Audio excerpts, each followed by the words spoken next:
السلام علیکم ورحمۃ اللہ وبرکاتہ۔ نحمده ونصلی علی رسولہ الکریم، اما بعد فاعوذ باللہ من الشیطان الرجیم، بسم اللہ الرحمن الرحیم، رب اشرح لی صدری ویسر لی امری واحلل عقدۃ من لسانی یفقہوا قولی۔ اعوذ باللہ من الشیطان الرجیم، بسم اللہ الرحمن الرحیم، الحمد للہ رب العالمین، الرحمن الرحیم، مالک یوم الدین، ایاک نعبد وإیاک نستعین، اہدنا الصراط المستقیم،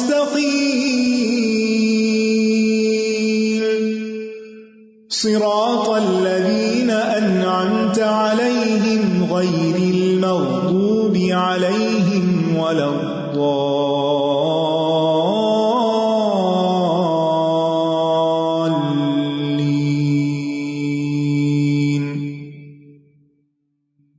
ریڈی ہیں رمضان کے لیے؟ بہت ہی خوشی ہو رہی ہے آپ سب کی ایکسائٹمنٹ دیکھ کے۔ الحمدللہ الحمدللہ، اللہ کا بہت ہی احسان ہے کہ اللہ سبحانہ وتعالیٰ نے ہمیں رمضان کے پھر قریب کر دیا ہے۔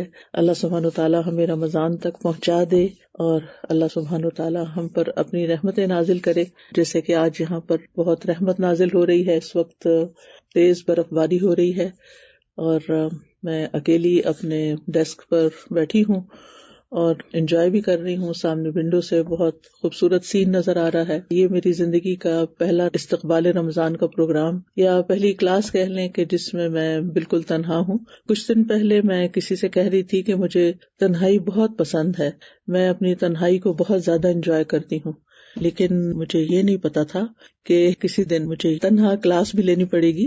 الحمدللہ اس وقت آپ لوگ میرے ساتھ ہیں، یعنی غائب آڈینس ہیں، آپ کے نام نظر آ رہے ہیں۔ الحمدللہ اللہ تعالیٰ کا کتنا بڑا احسان ہے، کتنا زیادہ شکر ہے کہ الحمدللہ ہمیں اللہ نے اس دور میں پیدا کیا اور ہمیں یہ مواقع عطا کیے، اور اب ہم ان مواقع سے فائدہ اٹھاتے ہوئے اللہ سبحانہ وتعالیٰ کے کام کو جاری رکھ سکتے ہیں، اس کو مل کے یاد کر سکتے ہیں، فاصلے کوئی اہمیت نہیں رکھتے۔ الحمدللہ۔ تو انشاءاللہ میں قرآن مجید کی وہ آیات آپ کے سامنے رکھوں گی اور انہی کی کچھ وضاحت کروں گی جو روزے اور رمضان کے بارے میں ہیں، کیونکہ سب سے بہترین رہنمائی اللہ سبحانہ وتعالیٰ کی رہنمائی ہے۔ قل ان ھدی اللہ ھو الھدی، کہہ دیجئے کہ اصل ہدایت تو اللہ ہی کی ہدایت ہے۔ تو آئیے اللہ سبحانہ وتعالیٰ کی ہدایت کے ساتھ ہم اپنے دلوں کو منور کریں اور پھر سے رمضان کی یاد تازہ کریں اور اس کی تیاری کریں، اور اس کے لیے ہم پوری طرح اپنے آپ کو سبمٹ کریں، اللہ تعالیٰ کے حکم کے آگے سر تسلیم خم کریں۔ تو آئیے ہم سنتے ہیں سورۃ البقرہ کی آیت نمبر 183 اور 184، 183 اور 184۔ یا ایھا الذین آمنوا کتب علیکم الصیام کما کتب علی الذین من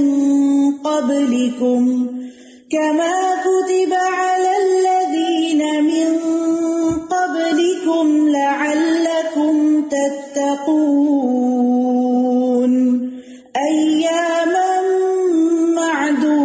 معدودات فمن كان منكم مريضا أو على سفر فعدة من أيام أخر وعلى الذين يطيقونه فدية طعام مسكين فمن تطوع خيرا فهو خير له وأن تصوموا خير لكم إن كنتم تعلمون۔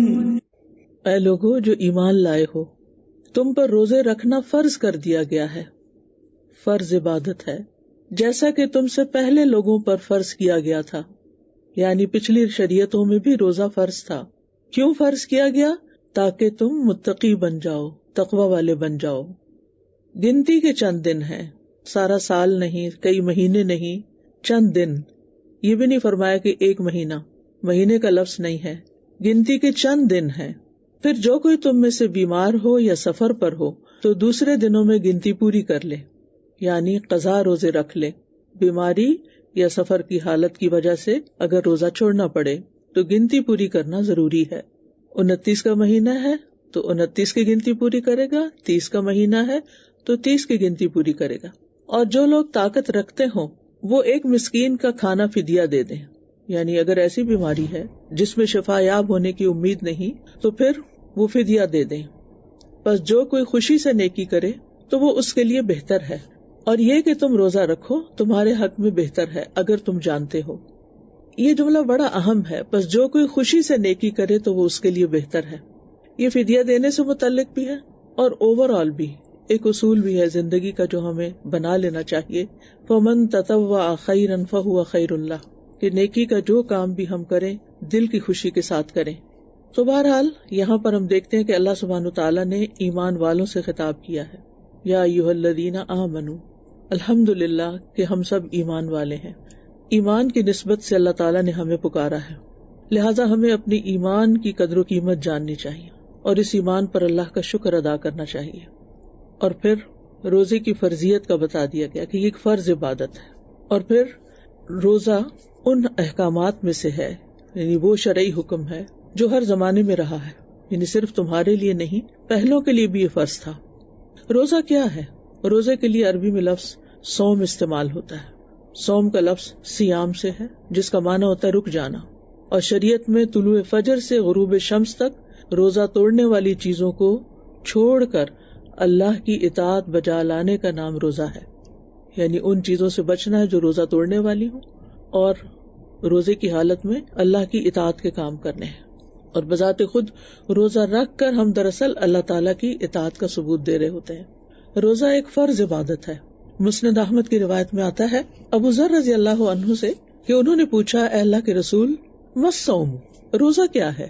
قال فرض مجزی. آپ نے فرمایا یہ ایسا فرض ہے جو کفایت کرنے والا ہے، جس پہ جزا دی جانے والی. لہٰذا نبی صلی اللہ علیہ وسلم نے خود اس کو ایک فرض عبادت قرار دیا. اسلام کی بنیاد جن چیزوں پر قائم ہے ان میں سے ایک روزہ رکھنا ہے. اور فرض روزے سال میں صرف ایک ہی بار فرض ہیں، اور وہ رمضان کے مہینے کے.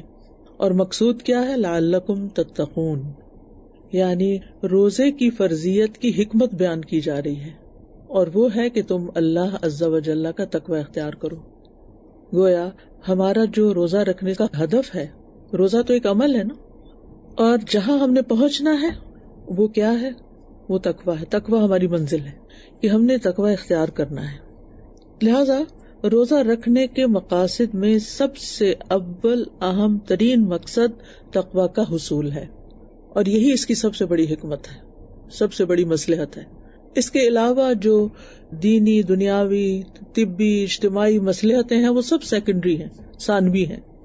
روزہ اس لیے نہیں رکھنا کہ ہم اس بہانے ڈائٹنگ کر لیں گے، یا ہماری صحت اچھی ہو جائے گی، یا ہمارا وقت بچ جائے گا، دن پر کھانا پکانے اور کھانے سے فارغ رہیں گے، یا اور کوئی فائدے. وہ سب سیکنڈری ہیں، وہ نیت میں نہیں ہونے چاہیے. اصل نیت کیا ہونی چاہیے کہ میں روزہ اس لیے رکھ رہی ہوں تاکہ مجھے اللہ کا تقوی حاصل ہو. تقوی کا لفظ جو ہے نا، یہ واو قاف یا کے مادے سے ماخوذ ہے، جس کا مطلب ہوتا ہے ایک چیز کو دوسری چیز کے ساتھ دور ہٹانا، دفع کرنا. ایک چیز کو دوسری چیز سے ہٹانا. متقی آدمی اپنے آپ کو نیک عمل کے ذریعے نافرمانی سے اور اللہ کے عذاب سے بچاتا ہے. اور تقوی کی تعریف میں بہت سے اقوال ملتے ہیں. ان سب کو اگر پڑھیں تو ان کا خلاصہ یہ نکلتا ہے کہ اللہ تعالیٰ کی رضا اور خوشنودی کی خاطر نیک اعمال کرنا، اور اس کی ناراضگی اور عذاب کے ڈر سے معاصی اور گناہ چھوڑ دینا. اللہ تعالیٰ کی رضا کی خاطر، اللہ کی خوشنودی کی خاطر، یعنی روزہ کس لیے رکھنا ہے؟ اللہ کی رضا کی خاطر. اور پھر یہ کیا شمار ہوگا؟ نیک عمل شمار ہوگا. یعنی یہ نیک عمل اللہ کی رضا کی خاطر کرنا ہے. اور پھر اس روزے میں کسی قسم کا کوئی ایسا کام نہیں کرنا کہ جس سے روزہ فاسد ہو، اس کی ناراضگی سے بچتے ہوئے، اس کی حکم عدولی سے بچتے ہوئے. نہ صرف یہ کہ روزے کو فاسد کرنے والے کام چھوڑنے، بلکہ اس تربیت سے عملی زندگی میں وہ سارے کام چھوڑنے ہیں جو اللہ تعالیٰ کی ناراضگی کے ہیں. تو گویا ہمارے سامنے دو بڑی اہم چیزیں ہیں. ایک ہے کہ ہم نے ان نیکیوں کی طرف دوڑنا ہے، ان کاموں کی طرف دوڑنا ہے جو اللہ تعالیٰ کی رضا کے ہیں، اللہ تعالیٰ کی پسند کے ہیں، اللہ تعالیٰ کو خوش کرنے والے ہیں. اور صرف یہی کافی نہیں، اس سے تقویٰ حاصل نہیں ہوگا، یہ آدھا کام ہے. دوسری طرف ہمیں گناہوں کو چھوڑنا بھی ہے، اللہ کی ناراضگی کے کاموں کو چھوڑنا ہے. اللہ تعالیٰ جن کاموں سے بچنے کا حکم دیتا ہے ان سے بچنا بھی ہے. کرنے کے کام کرنے ہیں اور نہ کرنے کے نہیں کرنے. یہ دونوں جب اکٹھے ہوں گے تو تقویٰ حاصل ہوگا. اچھا، دیکھا گیا ہے کہ بہت سے لوگ رمضان میں روزہ رکھ لیتے ہیں، تراویح پڑھتے ہیں، قیام کرتے ہیں، صدقہ خیرات کرتے ہیں، دعائیں مانگتے ہیں، بہت سارے کام کرتے ہیں، لیکن ساتھ ہی وہ ان کاموں کو نہیں چھوڑتے جو اللہ تعالیٰ کو ناراض کر رہے ہوتے ہیں. تو یاد رکھیے، اس سے روزے کا مقصد فوت ہو جاتا ہے. روزہ کس طرح ہمارے اندر تقویٰ پیدا کرتا ہے؟ جب ہم اللہ کی خاطر حلال اور من پسند چیزوں کو چھوڑتے ہیں روزے کے دوران، اور پھر اللہ ہی کی خاطر حرام چیزوں کو بھی چھوڑتے ہیں. یعنی روزے میں کھانا پینا اور جماع وغیرہ منع ہے، ان کو وقتی طور پر حرام کیا گیا. حالانکہ حلال کھانا اور حلال ریلیشن شپ جو ہے ہسبینڈ وائف کا، وہ ایک عبادت ہے، لیکن روزے میں اس سے منع کیا گیا، ہم منع ہو جاتے ہیں. اب کیا ہے، ہماری تربیت ہو رہی ہے کہ اب اللہ کی خاطر وہ کام بھی نہیں کرنے جن کو اللہ نے حرام کیا ہے. پھر یہ کہ روزے کی حالت میں ہر وقت اللہ کی نگرانی کا احساس ہوتا ہے. تو ہم نے اس سبق کو یاد کر کے اپنی عملی زندگی میں رمضان کے بعد بھی جاری رکھنا ہے کہ ہم نے اللہ کی نگرانی کو محسوس کرنا ہے کہ ہم کہیں پر بھی ہوں، ہم اکیلے ہوں، ہم سب کے درمیان ہوں، ہم خرید و فروخت کر رہے ہوں، ہم کسی عورت سے بات کر رہے ہوں، ہم کسی مرد سے بات کر رہے ہوں، ہم اپنے گھر والوں کے درمیان ہوں، ہم کسی شادی کی محفل میں ہوں، ہم کسی غم کے موقع پر ہوں. ان تمام مواقع پر یہ یاد رکھنا ہے کہ اللہ ہمیں دیکھ رہا ہے اور ہم نے وہ کرنا ہے جو اللہ تعالیٰ چاہتا ہے، اور وہ چھوڑ دینا ہے اللہ تعالیٰ جس سے منع کرتا ہے، وہ کام نہیں کرنے کیونکہ اللہ تعالیٰ دیکھ رہا ہے. تو روزہ ہمارے اندر یہ عادت مضبوط کرتا ہے کہ ہمیں اللہ کی نگرانی کا احساس دلاتا ہے. اسی لیے آپ دیکھیں کہ روزے کی حالت میں پھر گناہ کم ہوتے ہیں اور نیکیوں کا غلبہ ہوتا ہے. پھر یہ ہے کہ روزے کے ذریعے ہمیں اللہ کی نعمتوں کے شکر کا طریقہ بھی آتا ہے. جب بھوک لگی ہو اور کھانا بھی سامنے اور پھر نہ کھائیں، تو پھر عام زندگی میں جب کھانا کھا سکتے ہوں تو کھانا کھا کر ہم اللہ تعالیٰ کا شکر ادا کریں، اور اسی طرح باقی نعمتوں پر بھی، یعنی شکر گزار بننا بھی اس کا ایک مقصد ہے. پھر اسی طرح روزہ رکھنے سے ہمارے نفس کی بھی تربیت ہوتی ہے، انسان کو اپنے نفس کو، اپنی خواہشات کو قابو میں کرنا آتا ہے. آپ دیکھیں کہ دو چیزیں جو ہیں وہ انسان کے بگاڑ کا ذریعہ بنتی ہیں، ایک شہوات اور ایک شبہات. تو روزہ جو ہے وہ شہوات یعنی خواہشات پر قابو پانے کا اور اس طرح نفس کو کنٹرول کرنے کا، سیلف کنٹرول کا ایک بڑا اہم ذریعہ ہے. اور جب انسان طاقتور ہو جاتا ہے ایمانی طور پر، اپنے نفس پر قابو پا لیتا ہے، تو پھر اس پر شیطان کا وار نہیں چلتا، پھر وہ اپنے دشمن کو ہرا دیتا ہے، وہ اپنے دشمن پر بھی قابو پا لیتا ہے. کیونکہ شیطان جو ہے وہ نفس کے ذریعے ہم پر حاوی ہوتا ہے، اور جب ہم نفس کو کنٹرول کر لیتے ہیں، اس کی باغ ڈور اپنے ہاتھ میں لے لیتے ہیں اور اپنی خواہشات کو کنٹرول کر لیتے ہیں، تو پھر شیطان کو موقع نہیں ملتا کہ وہ کہیں سے آ سکے. پھر اس کے علاوہ آپ دیکھیں کہ روزہ رکھنے سے انسان کی جسمانی صحت اچھی ہوتی ہے. تو اس وقت میں اس کے طبی فوائد میں نہیں جاؤں گی، اس پر بہت کچھ لکھا گیا ہے، بہت کچھ سننے کو ملے گا، بہت کچھ آپ پڑھ سکتے ہیں. لیکن میرا یہاں کہنے کا مطلب یہ ہے کہ بھوک سے بھی ایک الگ طرح کی طاقت پیدا ہوتی ہے انسان کے اندر. روحانی طاقت تو پیدا ہوتی ہے، لیکن انسان کے اندر سستی وغیرہ بھی ختم ہوتی ہے، کیونکہ اس کے جسم سے ٹاکسنز وغیرہ ختم ہوتے ہیں، تو اس کی عبادت میں خوبصورتی آ جاتی ہے. آپ دیکھیں کہ اگر روزہ نہ ہو تو قیام اللیل زیادہ مشکل ہوتا ہے عام دنوں میں، لیکن روزہ رکھنے کے بعد وہی راتیں ہوتی ہیں، وہی دن ہوتے ہیں، دن کو بھی بھوکے رہے ہوتے ہیں لیکن راتوں کو بھی دیر دیر تک عبادت کرتے ہیں. تو یہ روزے کی برکات میں سے بھی ہے، لیکن اس کی ایک بنیادی وجہ ہے کہ روزہ آہستہ آہستہ ہمارے اندر کی صفائی کرتا جاتا ہے، جس کی وجہ سے ہمارے لیے نیکی کے کام کرنا آسان ہو جاتے ہیں. پھر اسی طرح روزے کے ذریعے ہمیں دوسرے انسانوں کی بھی تکلیف، دکھ، درد، بھوک، پیاس، ان چیزوں کا بھی احساس ہوتا ہے، اور اس طرح انسان صرف اپنے لیے نہیں سوچتا، دوسروں کے لیے بھی سوچتا ہے. اور ایک متقی اور نیک انسان وہی ہوتا ہے جو سیلف سینٹرڈ نہیں ہوتا، بلکہ وہ دوسروں کی خیر اور بھلائی کے کام کرنے والا ہوتا ہے. انسان کے اندر اگر عاجزی ہو، انسان کے اندر شکر کے جذبات ہوں، انسان کے اندر اگر فائدہ پہنچانے کی صلاحیت ہو، تو انسان دنیا میں بھی ایک بہترین انسان بن جاتا ہے، دنیاوی اعتبار سے بھی اور اللہ کی نگاہ میں بھی. اللہ سبحانہ تعالیٰ کو تکبر پسند نہیں. روزے میں آپ دیکھیں گے کہ جب انسان کو بھوک لگتی ہے یا انسان اپنے نفس پر کنٹرول کرنے لگتا ہے تو اس کے اندر ایک عاجزی پیدا ہوتی ہے. یعنی وہ بھوک جو ہوتی ہے یا کمزوری کی کیفیت جو ہوتی ہے انسان کے اندر عاجزی پیدا کرتی ہے. اب یہ عاجزی جو ہے اگر عام روزمرہ زندگی میں انسان کے اندر ہو کہ اگر اللہ نے انسان کو بہت کچھ بھی دیا ہوا ہے جس کی بنا پر وہ تکبر کر سکتا ہے، کوئی علم ہے، مال ہے، حسن ہے اور بہت سی نعمتیں ہیں، تو جب انسان کچھ چیزوں سے بھی محروم ہوتا ہے تو اس کے اندر عاجزی آتی ہے. تو روزہ انسان کے اندر عاجزی پیدا کرتا ہے، پھر انسان کے اندر شکر پیدا کرتا ہے کہ جب اس کو وہ نعمت ملتی ہے، جب وہ افطار کرتا ہے. اور پھر تیسری چیز یہ ہے کہ جب خود پر جو کیفیات گزرتی ہیں تو اس کو دوسروں کی کیفیت سمجھنے کا موقع ملتا ہے، جس کی وجہ سے وہ دوسروں کو فائدہ پہنچانے والا بن جاتا ہے. تو روزہ ہمارے اندر یہ ساری چیزیں پیدا کرتا ہے. اس میں اور بھی بہت سی حکمتیں ہیں لیکن مختصراً ان کی یاد دہانی کرانی تھی کہ ہم نے ان چیزوں کو حاصل کرنا ہے اور ان کو مد نظر رکھنا ہے. اور پھر اللہ تعالیٰ فرماتے ہیں چند دن ہے گنتی کے، جو کوئی بیمار ہے یا سفر پر ہے تو دوسرے دنوں سے روزے رکھ لے، گنتی پوری کر لے. یعنی روزے کئی مہینوں، سالوں یا ہفتوں پہ مشتمل نہیں ہوتے بلکہ چند گنے چنے دن ہیں.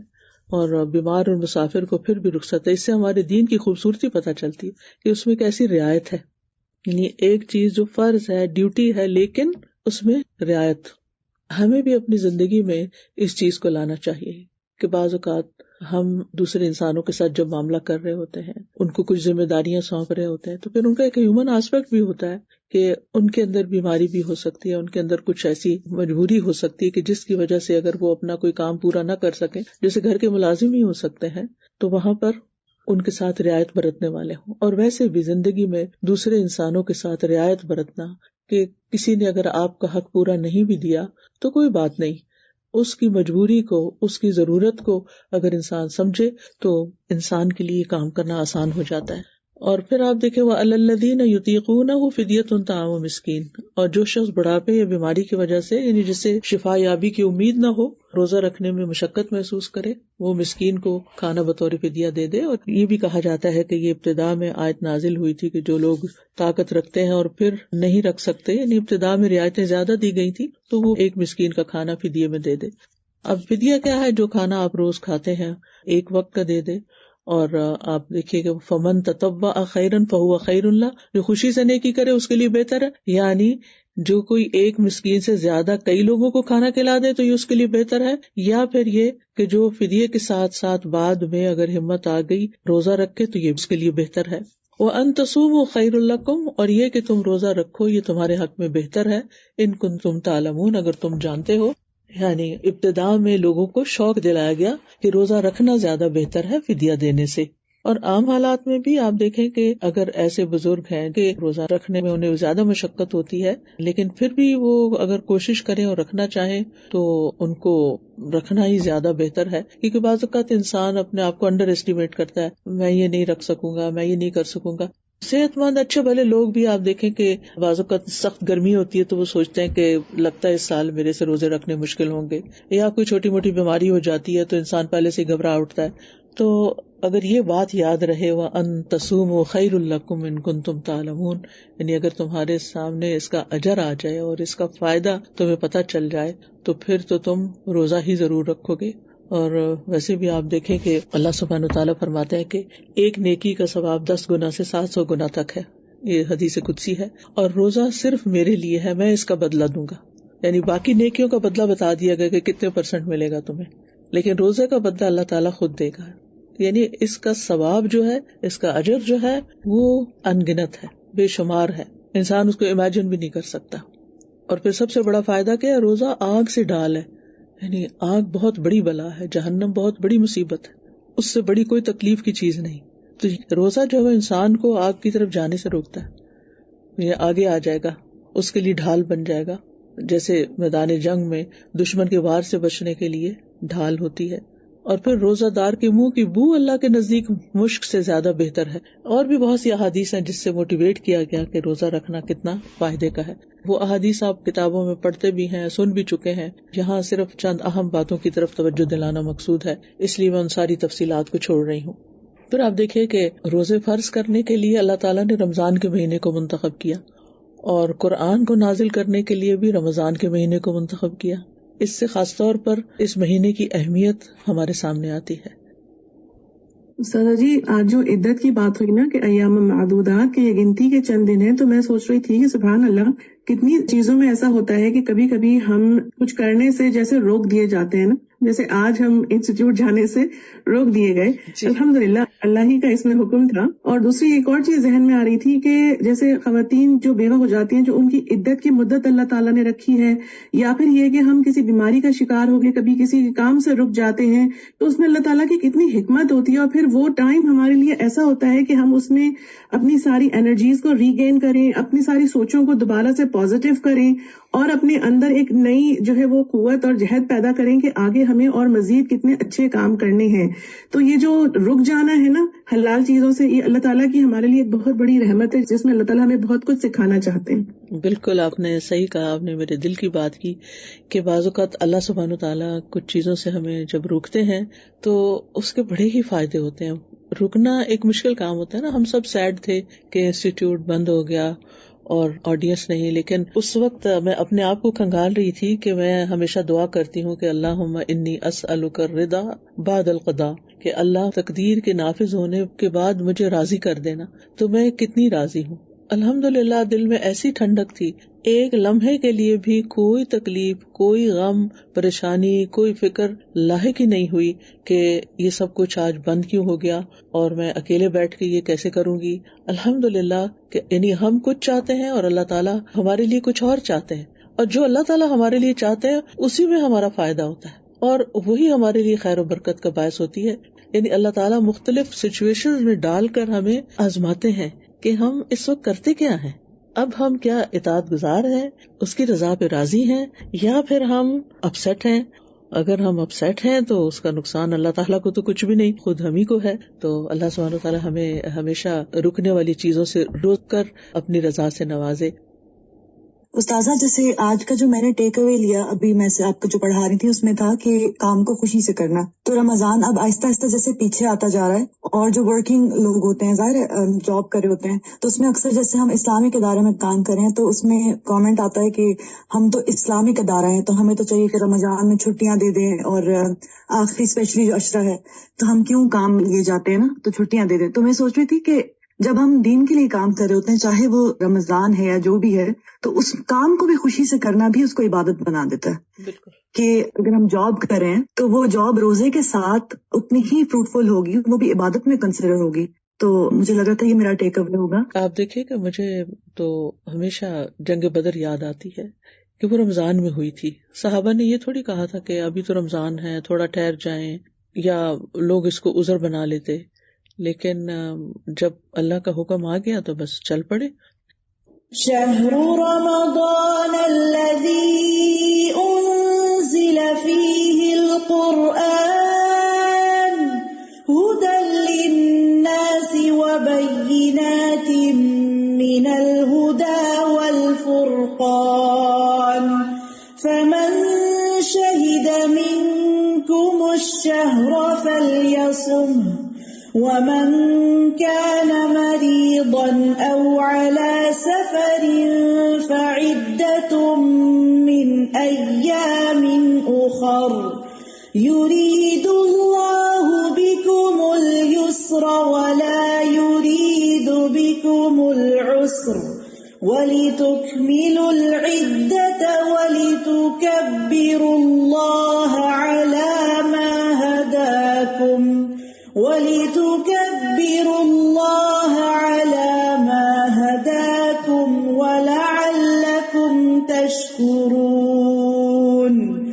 رمضان وہ مہینہ ہے جس میں قرآن نازل کیا گیا جو لوگوں کے لیے سراسر ہدایت ہے، اور اس میں ہدایت اور حق و باطل میں فرق کرنے کے واضح دلائل ہیں، تو جو کوئی تم میں سے اس مہینے کو پائے اسے چاہیے کہ اس کے روزے رکھے، اور جو بیمار ہو یا سفر میں ہو تو دوسرے دنوں میں گنتی پوری کر لے۔ اللہ تمہارے ساتھ آسانی چاہتا ہے اور وہ تمہارے ساتھ تنگی کا ارادہ نہیں رکھتا، اور تاکہ تم گنتی پوری کر لو، اور تاکہ جو اس نے تمہیں ہدایت بخشی ہے تم اس پر اللہ کی بڑائی بیان کرو، اور تاکہ تم شکر ادا کرو۔ تو یہاں ماہ رمضان کی اہمیت کا بھی پتہ چل رہا ہے، اور قرآن کی بھی۔ قرآن کا نزول رمضان کے مہینے میں ہوا، لہٰذا رمضان کے مہینے کو باقی مہینوں پر فضیلت بخشی گئی۔ رمضان کی بابرکت رات میں نازل ہوا، انا انزلناہ فی لیلۃ مبارکہ، تو اس رات کو بھی خاص خصوصیت حاصل ہوئی۔ انا انزلناہ فی لیلۃ القدر، بے شک ہم نے اسے قدر کی رات میں اتارا، تو لیلۃ القدر تمام راتوں میں افضل رات قرار پائی۔ تو یہ ایک مبارک مہینہ ہے۔ حدیث میں آتا ہے رسول اللہ صلی اللہ علیہ وسلم نے فرمایا، اتاکم رمضان، تمہارے پاس رمضان کا مہینہ آ گیا ہے، شہر مبارک، یہ بڑا بابرکت مہینہ ہے۔ فرض اللہ عز وجل علیکم صیامہ، اللہ عز وجل نے تم پر اس ماہ کے روزے فرض قرار دیے ہیں۔ تفتح فیہ ابواب السماء وتغلق فیہ ابواب الجحیم، اس ماہ میں آسمان کے دروازے کھول دیے جاتے ہیں، سبحان اللہ، خوب خوب دعائیں قبول ہوتی ہیں، نیک اعمال اوپر جاتے ہیں، اور اس میں جہنم کے دروازے بند کر دیے جاتے ہیں۔ اور ایک اور روایت میں آتا ہے کہ جنت کے دروازے کھول دیے جاتے ہیں۔ وَتُغَلُّ فِيهِ مَرَدَةُ الشَّيَاطِينِ، اور اس میں سرکش شیاطین طوق پہنا دیے جاتے ہیں۔ جب سرکش شیاطین کی بات ہوئی تو یہ بھی کہا جاتا ہے کہ پھر عام شیاطین بہرحال کچھ نہ کچھ اپنے کام کرتے رہتے ہیں، یعنی ہر شیطان نہیں بند ہوتا، خود ہمارے نفس کے اندر جو شیطانی رویے ہیں وہ بھی ہمارے ساتھ ہی ہوتے ہیں، لیکن ان کا علاج ہوتا ہے رمضان کے روزے کے ذریعے۔ یہ مہینہ بے پناہ خیر لانے والا ہے۔ نبی صلی اللہ علیہ وسلم نے فرمایا، بے شک تم پہ یہ مہینہ آ گیا اور اس میں ایک ایسی رات ہے جو 1000 مہینوں سے بہتر ہے۔ جو اس سے محروم رہا ہر طرح کی خیر و بھلائی سے محروم رہا، اور اس کی خیر سے محروم وہی رہے گا جو واقعی محروم ہو۔ یہ نیکیوں کی طرف دعوت دینے والا مہینہ ہے، جس میں ایک فرشتہ پکارتا ہے کہ اے خیر کے طالب آگے بڑھ، اور اے شر کے طالب رک جا، یہاں تک کہ رمضان ختم ہو جاتا ہے، اور یہ ہر رات ہوتا رہتا ہے، یعنی ہر روز ہوتا ہے۔ اور پھر یہ کہ یہ گناہوں کے کفارے کا مہینہ ہے۔ پچھلے رمضان سے لے کر اس رمضان تک جتنے گناہ ہوئے ان کے لیے یہ مہینہ کفارے کا ذریعہ ہے، یعنی وہ گناہ صاف ہو جاتے ہیں۔ جہنم سے آزادی کا مہینہ ہے، لہٰذا اس مہینے کی ہمیں قدر کرنی چاہیے۔ تو اللہ تعالیٰ فرماتے ہیں، شہر رمضان الذی انزل فیہ القرآن، رمضان وہ مہینہ ہے جس میں قرآن نازل کیا گیا۔ یہ بھی کہا جاتا ہے کہ تمام کتب سماویہ یعنی آسمانی کتابیں جو ہیں وہ رمضان میں ہی نازل ہوئی، اور ان کی تاریخیں وغیرہ بھی روایات میں آتی ہیں۔ بہرحال جو بڑی اہم بات ہے وہ یہ کہ یہ مہینہ خاص طور پر کس لیے اہم ہے کہ انزل فیہ القرآن، اور قرآن کیا ہے؟ یہاں اگلے 5 لفظوں میں قرآن کی حقیقت بتائی گئی ہے، ھدی للناس وبینات من الھدی والفرقان، لوگوں کے لیے ہدایت، اور ہدایت اور فرقان کے لیے دلائل بینات، یعنی تمام لوگوں کے لیے اس میں رہنمائی ہے۔ ھدی للناس ہے یہ قرآن، مومن، کافر، مشرک، منافق، نیک، بد، سب کے لیے رہنمائی ہے۔ اور پھر علمی رہنمائی بھی ہے اس میں، اور پھر عملی رہنمائی بھی۔ اور پھر آپ دیکھیے کہ دوبارہ فرمایا وبینات من الھدی، بینات کا مطلب ہے روشن آیات، واضح دلائل، اور پھر دوبارہ ہدایت کا لفظ آ گیا۔ تو بینات من الھدی یعنی ایک ہدایت عام ہوتی ہے، اور ایک وہ ہدایت ہے جس کے ساتھ دلیل بھی ہوتی ہے۔ سو اس میں صرف ہدایت ہی نہیں بلکہ اس کے دلائل بھی ہیں۔ یہ اہم بات ہے، نوٹ کیجیے، یعنی اس کتاب میں صرف رہنمائی نہیں کی گئی بلکہ دلائل کے ساتھ رہنمائی دی گئی ہے۔ اور صرف دلائل ہی نہیں، والفرقان، بینات بھی اور فرقان بھی ہے، یعنی ہدایت اور فرقان کی روشن نشانیاں ہیں، دلائل اور ثبوت ہیں۔ لہذا پھر انسانوں کے پاس کوئی حجت باقی نہیں رہتی گمراہ رہنے کی، بھٹکے رہنے کی، کیونکہ اللہ نے ایک ایسی کتاب اتار دی ہے کہ جو انسانوں کو سیدھا راستہ دکھاتی ہے۔ ابن عاشور کہتے ہیں کہ قرآن کی 2 حالتیں ہیں جن کے ذریعے اس مہینے کی فضیلت کی طرف اشارہ ہے، اس ہدایت اور فرقان کے نزول کی وجہ سے۔ پہلی ہدایت سے مراد عمومی ہدایت ہے، عمومی ہدایت، عام ہدایت. اور پھر بینات من الہدا سے مراد خصوصی ہدایت یعنی دلائل، ہدایت کی نشانیاں، جیسے توحید کے دلائل، رسالت کی سچائی کے دلائل، آخرت کے دلائل اور بھی بے شمار چیزیں. اور فرقان کا لفظ جو ہے یہ فرق سے ہے، فرق مصدر ہے اس کا، اور حق اور باطل کے درمیان فرق کرنے میں مشہور ہے یہ، یعنی فرقان کا لفظ حق اور باطل کے درمیان فرق کا اعلان ہے. تو گویا یہ تکرار نہیں ہے بلکہ ایک عام ہدایت ہے اور ایک خاص ہدایت ہے، یعنی جو دلائل پر مبنی ہے. ایک اور معنی بھی کیا گیا ہے، امام ابن تیمیہ اس کے بارے میں کہتے ہیں ہدایت میں عبادت کرنے والے کا بیان اور اس کے ساتھ عبادت کرنے کا طریقہ، اور واضح نشانیوں میں اس کے دلائل اور ثبوت کا بیان ہے. اس لیے جو خبر دی جاتی ہے اور اس کا حکم دیا جاتا ہے وہ دلیل کے بغیر مجرد ایک قول نہیں ہے، یعنی قرآن صرف ایک قول نہیں ہے بلکہ اسے واضح نشانیوں اور یقینی دلائل سے واضح کیا گیا ہے اور حتمی ثبوت فراہم کیے گئے ہیں. پھر ہم قرآن مجید میں ہی دیکھتے ہیں کہ اہل کتاب کے پاس نبی صلی اللہ علیہ وسلم کی نبوت کے واضح دلائل تھے اور اس کے باوجود وہ نہیں مانے، تو اسی لیے ان کی پکڑ زیادہ ہے. تو بہرحال اب یہ 3 لفظ آپ نے یاد رکھنے ہیں کہ قرآن کیا ہے. قرآن میں ہدایت بھی ہے، اس میں دلائل بھی ہیں اور فرقان بھی ہے. ہدایت، دلائل اور فرقان. دلیل کے ذریعے ہدایت اور حق کا بیان حاصل ہوتا ہے، لیکن اس کے ساتھ فرقان بھی ضروری ہوتا ہے، اور وہ دلیل اور اس کی مخالفت کرنے والے کے درمیان فرق کرتا ہے، اور رب کی بات اور اس بات کے درمیان فرق کرتا ہے جو رب کی بات کے خلاف جاری ہو. اور یہ شکوک و شبہات کا علاج بھی ہے. میں نے شروع میں کہا تھا نا 2 چیزیں انسان کے بگاڑ کا سبب بنتی ہیں، شہوات اور شبہات. شہوات کس سے دور ہوئی؟ روزے سے. اور شبہات کس سے دور ہوتے ہیں؟ قرآن سے، فرقان سے. تو ان دونوں کے درمیان ایک گہرا ربط ہے، یعنی رمضان اور قرآن کے درمیان ایک بہترین کنیکشن ہے. تو یاد رکھیے کامل ہدایت فرقان کے بغیر نہیں ہوتی، یعنی انسان کو دلائل بھی چاہیے اور پھر وہ صلاحیت بھی چاہیے کہ وہ انسان صحیح اور غلط کا فرق پہچان سکے. تو بہرحال یہاں پھر آگے آیت میں فرمایا فمن شہد منکم الشہر فلیصم، تو تم میں سے جو شخص اس مہینے کو پائے اسے چاہیے کہ روزے رکھے. یعنی اب بات متعین کر دی گئی، اب وہ اوپر جو فدیے والی رخصت تھی نا وہ ختم کر دی گئی، اب لازمی حکم آ گیا کہ جس کو بھی طاقت ہے وہ روزہ رکھے گا. وَمَنْ كَانَ مَرِيضًا أَوْ عَلَى سَفَرٍ فَعِدَّةٌ مِّنْ أَيَّامٍ أُخَرَ، اور یہ رخصت پھر باقی رکھی گئی کہ جو بیمار ہے یا مسافر ہے وہ پھر بعد میں روزہ رکھ کے گنتی پوری کر لے، یعنی مہینہ پورا کرنا ہے اپنا، قضا روزے رکھنے جو اگلے رمضان تک رکھ لینے چاہیے. یرید اللہ بکم اليسر ولا یرید بکم العسر، اللہ تمہارے ساتھ آسانی چاہتا ہے، نرمی کرنا چاہتا ہے، سختی کرنا نہیں چاہتا، تمہیں مشکل میں نہیں ڈالنا چاہتا.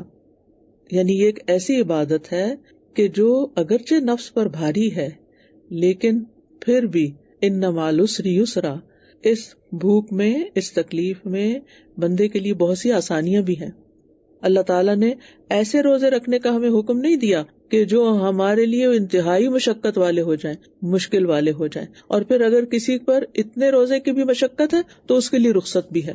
تو اللہ تعالیٰ نے آسانی بھی پیدا کر دی ہے، لیکن گنتی کو پورا کرنا ہے. وَلِتُكْمِلُوا الْعِدَّةَ، عدت مکمل کرنی ہے اپنی، اور اس کے ساتھ ساتھ کیا کرنا ہے؟ وَلِتُكَبِّرُوا اللَّهَ عَلَى مَا هَدَاكُمْ، اللہ کی بڑائی بیان کرنی ہے اس پر جو اس نے تمہیں ہدایت دی ہے. اور یہ ہدایت کون سی ہے؟ ہدایت علم اور ہدایت عمل، کہ اللہ نے رہنمائی بھی کی اور اس کے ساتھ ساتھ عمل کی توفیق بھی دی.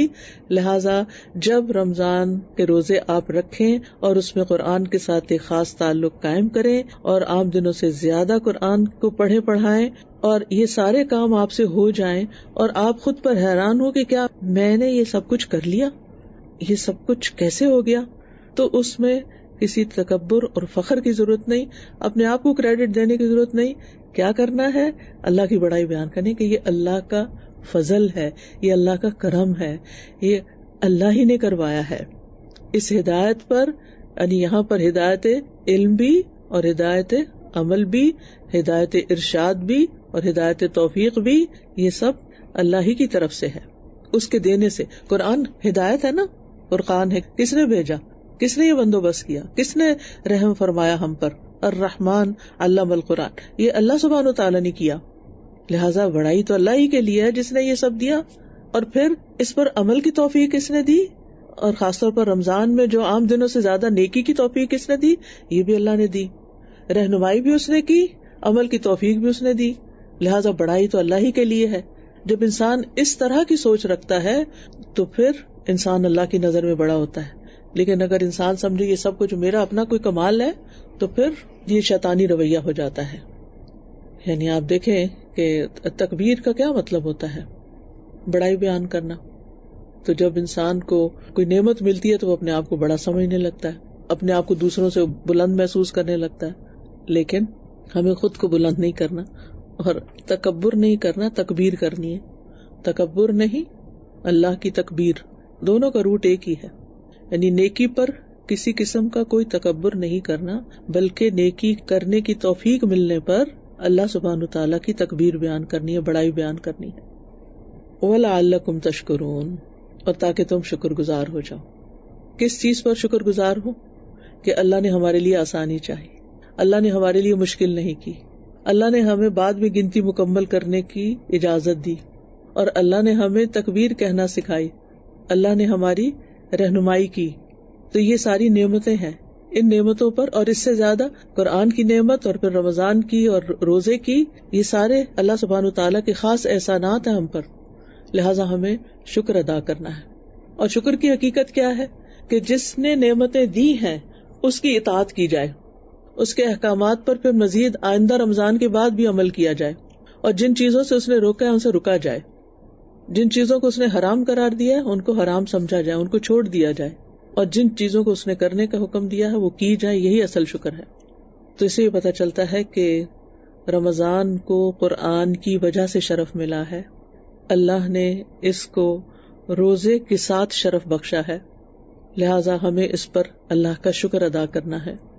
روزہ ہر مکلف عاقل مسلمان پر فرض ہے، مریض اور مسافر کو رخصت ہے، عذر کی بنا پر روزہ چھوڑا جائے تو قضا کرنا واجب ہے، یہ سارے کام آسان ہیں، تنگی سے خالی ہیں، لہٰذا ان سب کاموں کو کرنے کے بعد اللہ کی بڑائی بیان کریں۔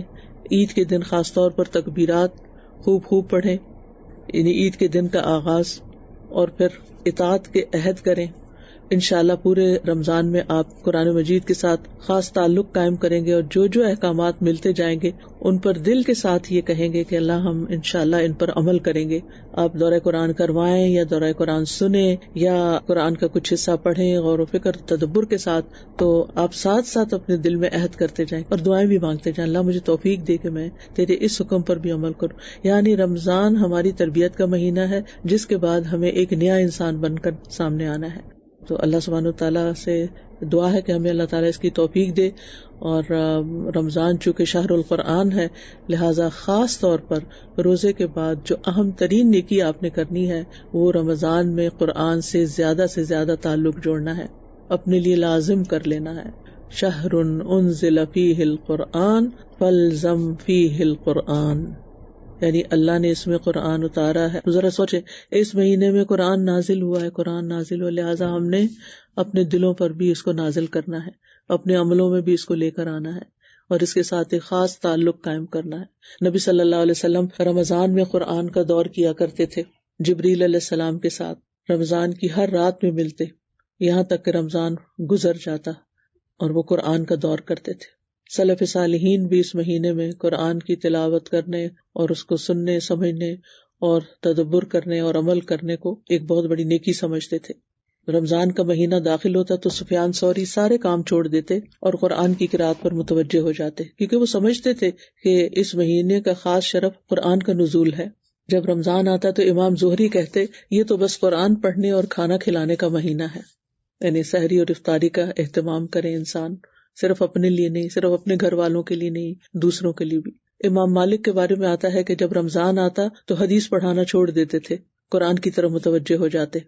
اور ابن قیم کہتے ہیں کہ قرآن پڑھنا ذکر کرنے سے زیادہ افضل ہے۔ اور پھر آپ دیکھیے کہ مجاہد جو مفسر قرآن ہے وہ کہتے ہیں کہ جس شخص کو اللہ قرآن دے دے اور وہ سمجھے کہ کسی کو دنیا میں اس سے افضل چیز دی گئی ہے، یعنی اس کے پاس اس سے بھی بہتر چیز ہے، تو اس نے اس چیز کو بڑا اور عظیم قرار دے دیا جس کو اللہ نے حقیر بنایا، اور اس چیز کو چھوٹا کر دیا جس کو اللہ نے عظیم کیا۔ یعنی جس کو اللہ نے عظمت دی اس کو وہ کچھ نہیں سمجھتا، اور جو دنیا کی حقیر ٹھیکریاں ہیں ان کو وہ بڑی چیز سمجھتا ہے، اور اس بنا پر لوگوں کی بھی عزت کرتا ہے جن کے پاس دنیا ہے، اور جن کے پاس قرآن ہے ان کو وہ اہمیت نہیں دیتا۔ ابن قیم کہتے ہیں رحمہ اللہ کہ اگر لوگوں کو معلوم ہو جائے کہ قرآن کو تدبر کے ساتھ پڑھنا یعنی سمجھ کر پڑھنا، غور و فکر کرنا، اس میں کتنا اجر و ثواب ہے، تو وہ اس کے سوا ہر چیز کو چھوڑ کر صرف اسی میں مصروف ہو جائیں، سب کام چھوڑ دیں، یہی کرنے شروع ہو جائیں۔ چلے اگر ہم سارا سال نہیں کر سکتے تو کم از کم رمضان میں تو کریں۔ ابن الجوزی کہتے ہیں کہ جس کو کسی وقت میں کوئی فرصت اور موقع ملے پھر وہ کثرت تلاوت میں کثرت ثواب کو غنیمت بنا لے تو اس نے بہت اچھا کیا۔ لہٰذا آپ دیکھیے کہ ہم سب کی مصروفیات ہیں، گھر ہیں، بچے ہیں، ذمہ داریاں ہیں، پڑھنا پڑھانا ہے، آفس ہے، بہت سے کام ہیں، دوسروں کی مدد ہے، کھانا کھلانا ہے، پکانا ہے، ایک لمبی لسٹ ہے۔ تو اب آپ دیکھیے کہ اس میں سے قرآن کے لیے پھر وقت کیسے نکلے گا۔ ہو سکتا ہے دورہ قرآن میں ہم چلے جائیں، 2 گھنٹے اپنے لیے نکال لیں، بہت اچھی بات ہے، لیکن اپنی تلاوت سے پارہ کیسے پورا کریں؟ اس دفعہ تو میں 2 پڑھنا چاہتی ہوں، 2 کیسے پورے کریں؟ تو اس کے لیے یہ نہیں ہو سکتا کہ آپ کو گھنٹہ 2 آرام سے مل جائے کہ آپ ایک جگہ بیٹھ کے، ہاں اعتکاف میں مل جائے گا لیکن ویسے نہیں۔ تو پھر کیا کریں؟ چھوٹے چھوٹے وقفوں سے فائدہ اٹھائیں۔ اب تو موبائل کی صورت میں کتنی سہولت ہے کہ جہاں آپ چھوڑیں گے وہیں سے دوبارہ شروع کر لیں گے، کوئی نشانیاں رکھنے کی بھی اور کوئی الگ چیز کیری کرنے کی بھی ضرورت نہیں، بس تھوڑے تھوڑے وقفے، چھوٹے چھوٹے انتظار کے وقفے، کام کرتے ہوئے جہاں جہاں موقع ملے قرآن پڑھتے رہیں۔ یعنی باقی ذکر بھی افضل ہے لیکن قرآن اس سے افضل ہے، اور خاص طور پر رمضان میں۔ اور یہ بھی آپ یاد رکھیں کہ قرآن کی تلاوت کے بقدر آپ کو آسانیاں بھی ملیں گی، یعنی جتنا جتنا آپ قرآن کے ساتھ تعلق بڑھائیں گے اتنی اتنی آپ کی زندگی میں آسانیاں ہوتی چلی جائیں گی۔ اور پھر یہ بھی یاد رکھیے کہ قرآن کو سمجھ کر پڑھنا سادہ پڑھنے سے زیادہ بہتر ہے، لہٰذا خود بھی غور و فکر آپ کر سکتے ہیں، یا پھر آپ کسی کلاس کو، گروپ کو، کسی بھی چیز کو آپ جوائن کر سکتے ہیں جس میں آپ کو زیادہ سمجھ آئے قرآن کی۔ اگر خود پڑھ کے زیادہ سمجھ آتی ہے تو بھی ٹھیک ہے، لیکن اگر خود پڑھ کر زیادہ سمجھ نہیں آتی تو کسی سے سن کر سمجھیں اس کو۔ امام احمد بن حنبل کے بارے میں آتا ہے، وہ اپنا ایک خواب بیان کرتے ہیں، وہ کہتے ہیں میں نے رب العزت کو نیند میں دیکھا تو میں نے کہا اے میرے رب، وہ کون سی چیز ہے جو سب سے زیادہ قریب ہے، جس کے ساتھ قرب حاصل کرنے والے تیرا قرب حاصل کرتے ہیں؟ تو اللہ تعالیٰ نے فرمایا اے احمد میرا کلام۔ تو میں نے کہا سمجھ کر یا بغیر سمجھے؟ تو اللہ نے فرمایا جو سمجھ کر پڑھے وہ بھی اور جو سمجھ کے بغیر پڑھے وہ بھی، یعنی ایز لانگ ایز وہ قرآن کے ساتھ آپ کا تعلق ہے تو وہ اللہ کے قرب کا سب سے بہترین ذریعہ ہے۔ اور اس کے بعد سجدے بھی نہیں، رات کو آپ تراویح پڑھیں، قیام اللیل کریں تو وسجد واقترب، وہ بھی قرب کا ذریعہ ہے۔ سب سے زیادہ جو آپ نے روزے کے بعد کام کرنا ہے وہ قرآن سے اپنے تعلق کو مضبوط کرنا ہے، اور اس کے لیے نا اپنے دل کو حاضر کرنا ہے، وہ شہید جیسے قرآن میں آتا ہے۔ تنہائیوں میں غور و فکر کریں، کام کرتے ہوئے جو پڑھا ہے اس میں سے کسی نقطے پر غور و فکر کریں، کیونکہ قرآن جو ہے یہ حکمت والی کتاب ہے، حکمت والے رب کی طرف سے آئی ہے، رب رحیم کی طرف سے آئی ہے۔ ابن تیمیہ رحمہ اللہ کہتے ہیں کہ قرآن کریم ایک بابرکت کتاب ہے جو ایسی ذات کی طرف سے نازل کی گئی ہے جو حکمت والا ہے اور حمد کیا گیا ہے، اور جو قرآن کے علاوہ کسی اور کتاب سے ہدایت کو طلب کرتا ہے اللہ اس کو گمراہ کر دیتا ہے، اور یہ اللہ کی مضبوط رسی ہے، اور یہ حکمت بھرا ذکر ہے، اور یہ سیدھا راستہ ہے، اور یہ عجیب قرآن ہے جو بھلائی کی طرف ہدایت دیتا ہے۔ اللہ نے اس کو اتارا ہے اس حالت میں کہ یہ ہدایت ہے، رحمت ہے، شفا ہے، بیان ہے، نور ہے، بصیرت اور نصیحت ہے، بے شمار فائدے ہیں اس میں۔ اور آپ نے یہ بھی کرنا ہے کہ قرآن پڑھتے وقت نا اپنا جائزہ لینا ہے، لوگوں کا نہیں۔ مشکل یہ ہے کہ جب ہم سنتے ہیں نا کوئی بات، ہم کہتے ہیں وہ فلاں یہ کرتا ہے، فلاں یہ کرتا ہے، آپ نے ساری توجہ اپنے اوپر رکھنی ہے، اور پھر آپ نے اپنے دل کا جائزہ لیتے رہنا ہے کہ کیا آپ کو نماز میں، قرآن میں لذت محسوس ہو رہی ہے، آپ کا دل لگ رہا ہے یا نہیں، یا آپ کا دھیان بار بار اپنے موبائل کی طرف جا رہا ہے، یا کوئی اور چیز آپ مس کر رہے ہیں، کیا آپ فلی ان ہیں اس میں؟ کیونکہ کچھ لوگوں کو میں نے دیکھا ہے کہ وہ قرآن بھی پڑھتے ساتھ موبائل رکھا ہوتا ہے، اور جب ٹک بجی اس پہ تو وہ قرآن پڑھنا چھوڑ کے تو وہ میسج چیک کرنا شروع کر دیتے ہیں۔ تو اس طرح کے کام نہیں کرنے، مکمل توجہ سے قرآن پڑھنا اور سننا ہے۔ اور پھر انشاءاللہ تعالیٰ اس سال بھی ہم معانی القرآن کے نام سے دورہ قرآن کریں گے، اور اس میں انشاءاللہ طریقہ کار یہ ہوگا کہ اس دفعہ پلان یہ ہے کہ پورا قرآن آپ کو سنوایا بھی جائے، کیونکہ قرآن پڑھ لیتے ہیں، ہم سن بھی لیتے ہیں، تراویح وغیرہ میں بھی سن لیتے ہیں، لیکن اس دفعہ میں نے سوچا کہ ہم ہر دفعہ بس ترجمہ پڑھتے جاتے ہیں اور تلاوت نہیں سنواتے اور نہ سنتے ہیں۔ تو انشاءاللہ تعالیٰ اس دفعہ سورہ وائز ہم چلیں گے، اور ایک رکوع کی تلاوت پہلے ہوگی، پھر اس کا ترجمہ، اور پھر اس میں سے عمل کی چند باتیں، اہم نقطوں کی طرف آپ کی توجہ دلاؤں گی انشاءاللہ تعالیٰ، تاکہ آپ کو خود بھی غور و فکر کرنا آئے اور اہم آیات کو ہائی لائٹ کرنا تو بہتر یہ ہے کہ آپ کے پاس قرآن مجید کا ایسا نسخہ ہو کہ جس میں اہم آیات کو آپ ہائی لائٹ بھی کر لیں تاکہ بعد میں بھی تلاوت کرتے ہوئے ان کے اوپر غور و فکر کرتے رہیں. اور پھر یہ ہے کہ یہ یاد رکھے کہ ان ھذا القرآن یہدی للتی ہی اقوم، بے شک یہ قرآن ایسی راہ دکھاتا ہے جو سب سے سیدھی ہے. لہٰذا آپ نے یہ یقین کے ساتھ سامنے رکھنا ہے کہ جو قرآن مجھے بتا رہا ہے یہی میرے لیے نجات کا راستہ اور میں نے اس پر عمل کرنا ہے. لہٰذا پڑھتے ہوئے عمل کی نیت ساتھ رہے. اور پھر اگر آپ اجتماعی طور پر مل کے بیٹھ کے پڑھتے ہیں یا سنتے ہیں تو وہ زیادہ فائدے کی چیز ہے، کیونکہ وہ حدیث آتی ہے نا، وَمَا اجْتَمَعَ قَوْمٌ فِي بَيْتٍ مِّن بُيُوتِ اللَّهِ، جو لوگ اللہ کے گھروں میں سے کسی گھر میں جمع ہوتے ہیں، اللہ کی کتاب کی تلاوت کرتے ہیں اور اس کی تعلیم میں باہم مصروف ہوتے ہیں تو ان پر سکینت نازل ہوتی ہے. تو یہ سکون حاصل کرنے کا ذریعہ، رحمت انہیں ڈھانپ لیتی ہے، فرشتے انہیں گھیر لیتے ہیں اور اللہ تعالیٰ ان کا ذکر اپنے پاس موجود فرشتوں میں کرتے ہیں. سبحان اللہ، یعنی کیسی کیسی فضیلت ہے اس چیز میں کہ انسان کسی مجلس میں بیٹھ کر یہ کام کرے. تو ایسی مجلسیں جہاں لوگ مل کر قرآن سیکھتے سکھاتے ہیں وہ زمین پر بہترین مجلسیں ہیں، جہاں اللہ کا ذکر ہوتا ہے، جہاں فرشتے حاضر ہوتے ہیں، جہاں سکینت اترتی ہے. انس رضی اللہ عنہ کہتے ہیں کہ صحابہ کرام صبح کی نماز کے بعد حلقہ بنا کر بیٹھ جاتے، قرآن پڑھتے، فرائض اور سنن سیکھتے اور اللہ کو یاد کرتے. یعنی یہ جو اب صرف مدارس وغیرہ میں خاص ہو گیا ایسا کام کرنا، نبی صلی اللہ علیہ وسلم کے دور سے یہ کام چلا آ رہا ہے. تو اس سنت کو بھی زندہ کرنا ہے. اگر مثلاً آپ کہیں نہیں جا سکتی اور آپ صرف آن لائن سن رہی ہیں تو صرف اکیلے نہ سنیں، اپنے نیبرز کو بھی اکٹھا کر لیں کہ آئے ہم مل بیٹھ کے سنتے ہیں. اس سے آپ کی بھی توجہ رہے گی. اور پھر آپ دیکھیے کہ اگر کسی مصروفیت، جاب کی وجہ سے، کسی کام کی وجہ سے، مصروفیت کی وجہ سے آپ ڈائریکٹ نہیں سن سکے، مجلس میں حاضر نہیں ہو سکے، تو آپ رات کے وقت بھی یہ کام کر سکتے ہیں. اور اس وقت تو شاید بہت سے جگہوں پہ رات ہو جب آپ یہ سن رہے ہیں، اور آئندہ بھی دورہ قرآن جو ہوگا وہ کچھ لوگوں کو رات کے وقت میں ملے گا. تو آپ سمجھیں کہ آپ وہ سنت دہرا رہے ہیں کہ رمضان میں ہر رات نبی صلی اللہ علیہ وسلم جبریل علیہ السلام سے ملاقات کرتے تھے اور سارا رمضان ایسے ہی ہوتا تھا. الحمدللہ تراویح میں بھی آپ تلاوت سنتے ہیں، لیکن یہ کہ میں یہاں سمجھ کر پڑھنے اور سننے کی بات کر رہی ہوں، یعنی دورہ ترجمہ کی بات کر رہی ہوں. تو بہرحال اس مہینے میں ہم نے قرآن کے ساتھ خاص تعلق قائم کرنا ہے، تلاوت بھی کرنی ہے، قیام اللیل بھی کرنا ہے، کچھ آیات ہو سکے تو حفظ بھی کرنی ہے، اور سب کے ساتھ مل بیٹھ کر اور اکیلے بھی درس و تدریس کا اہتمام کرنا ہے اور اس سے نصیحت حاصل کرنی ہے. کیونکہ ان فی ذلک لذکر لمن کان لہ قلب او القی السمع وہو شہید، یقیناً اس میں ہر اس شخص کے لیے نصیحت ہے جس کا کوئی دل ہو یا وہ کان لگائے جبکہ وہ دل سے حاضر بھی ہو. تو اس کا مطلب ہے کہ ہم نے پڑھ کر بھی نصیحت لینی ہے لیکن کان لگا کر بھی، او القی السمع. تو انشاءاللہ پڑھنے کے ساتھ ساتھ سننے پر بھی فوکس رکھنا ہے. تو اس لیے دورہ قرآن مجید کی مجالس میں شرکت بھی کرنی ہے، یا آن لائن مجلس میں شرکت کرنی ہے، یا اپنے اہل و عیال کے ساتھ بیٹھ کے پڑھنا ہے، یا دوستوں کو شریک کرنا ہے، یا نیبرز کو شریک کرنا ہے. یعنی ہر لیول پر اپنے اپنے حالات اور ضروریات کے مطابق آپ یہ کام کر سکتے ہیں. اور انشاءاللہ تعالی آپ کے ساتھ چونکہ قرآن مجید ہم سنیں گے تو اس کے سننے سے جو دل کو خوشی اور سرور ملتا ہے اور انسان کا دل کھلتا ہے، شفا حاصل ہوتی ہے، ہدایت ملتی ہے، وہ ایک بے مثال ایکسپیرینس ہوگا انشاءاللہ آپ کے لیے. اور یہ ہماری روح کی، ہمارے دلوں کی غذا ہے. اور انشاءاللہ اس غور سے اور توجہ سے سننے سے اللہ تعالیٰ کی رحمت میں انسان حصہ پاتا ہے. وَإِذَا قُرِئَ الْقُرْآنُ فَاسْتَمِعُوا لَهُ وَأَنصِتُوا لَعَلَّكُمْ تُرْحَمُونَ. جب قرآن پڑھا جائے تو اسے سنو اور خاموش رہو تاکہ تم پر رحم کیا جائے. تو انشاءاللہ تعالیٰ جب آپ اس کو سنیں گے اور توجہ سے سنیں گے تو یہ آپ کے دلوں میں اترے گا. اللہ تعالیٰ کی طرف سے خوشخبری بھی ملے گی. فَبَشِّرْ عِبَادِ الَّذِينَ يَسْتَمِعُونَ الْقَوْلَ فَيَتَّبِعُونَ أَحْسَنَهُ أُولَئِكَ الَّذِينَ هَدَاهُمُ اللَّهُ وَأُولَئِكَ هُمْ أُولُو الْأَلْبَابِ. تو میرے ان بندوں کو بشارت دے دو، خوشخبری دے دو. کن کو؟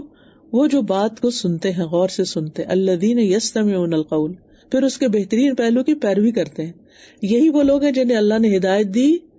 گویا ہدایت یہی لوگ پا سکتے ہیں اور یہی عقل والے ہیں.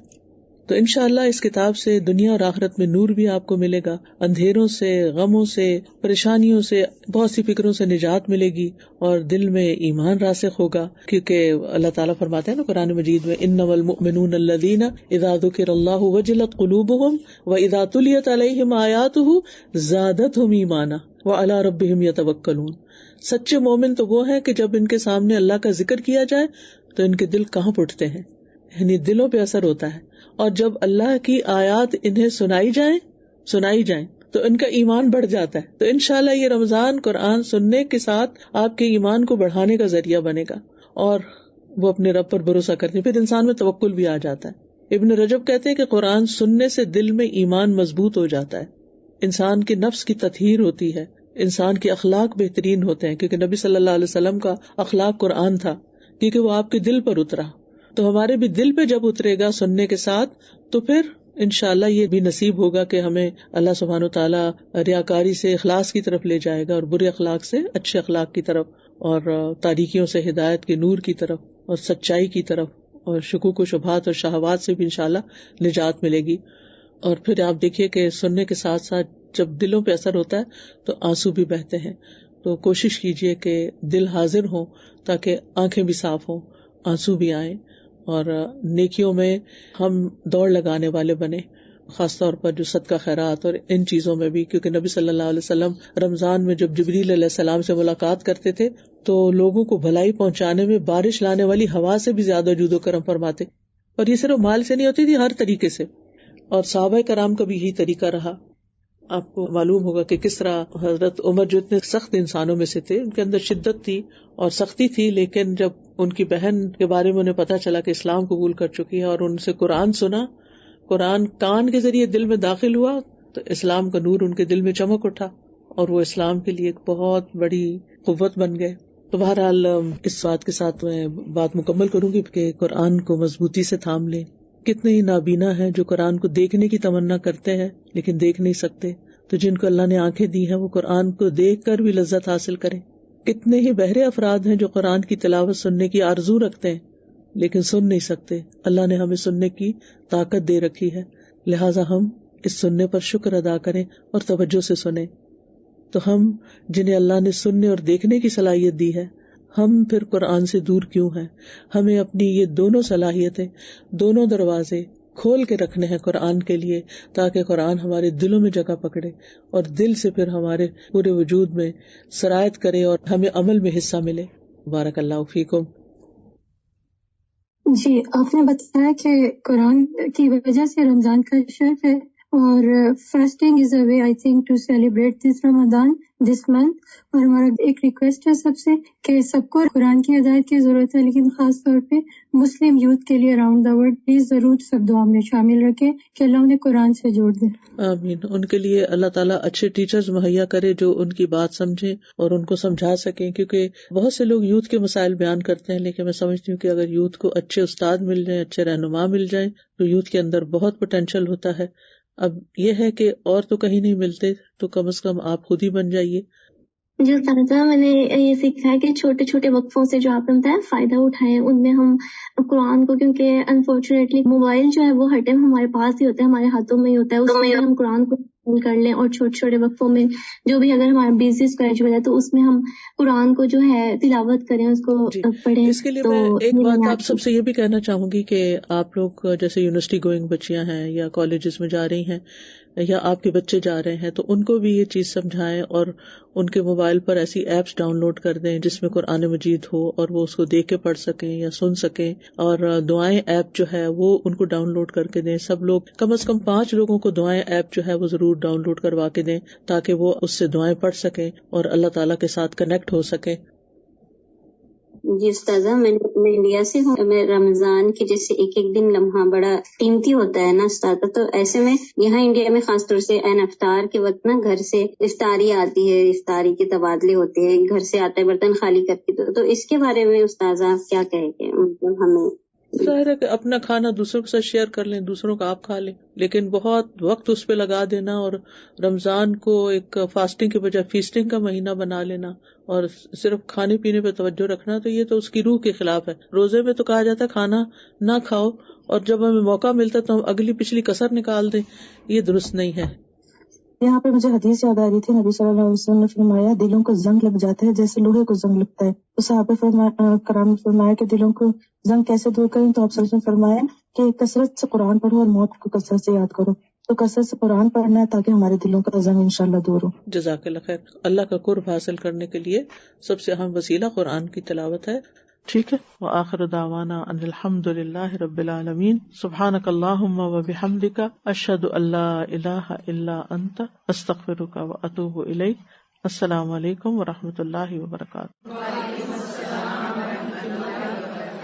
أهلا وسهلا يا رمضان شهر التوبة والغفران مرحبا بك رمضان رمضان شهر الذكر والإحسان أهلا وسهلا يا رمضان شهر الصدقة والإكرام مرحبا بك رمضان رمضان أهلا وسهلا يا